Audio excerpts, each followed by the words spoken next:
BBC Mais. Ako nga pala si Jocelyn Franchal. At ako naman si Pearl Grace Avila. Live sa paaralan ng BBC Mais sa Covered Court. Nagpapatrol si Pearl Grace Avila. Pearl, kamusta na ang lagay dyan sa Covered Court?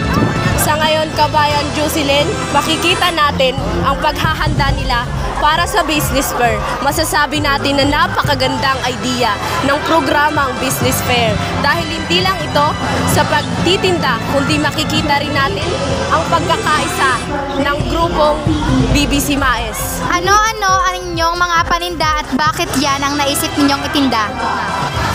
Ito po, yema, tapos ito, polvoron, marshmallow, tapos pastillas. Ito ang tininda namin kasi parang ito yung mas patok sa mga bata dito na nagtitinda dito sa BBC Mais.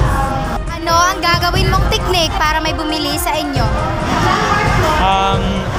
Base sa mga paninda, nagiging kami sa mga free taste para mas mahikayat ang mga customers na mas bumili. At sa ngayon, nandito naman tayo sa ibang tindahan. Ma'am, bakit sa Business Fair ka sumali at hindi sa ibang palaro? For our MAPI class funds po, pangdugang po sa amon, gagastusan po para sa salakot. Thank you.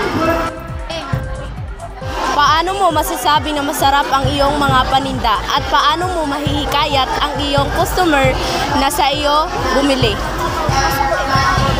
By our vibrant color, we can attract more students and teachers to patronize our products. At yun lamang, balik sa iyo, kabayan!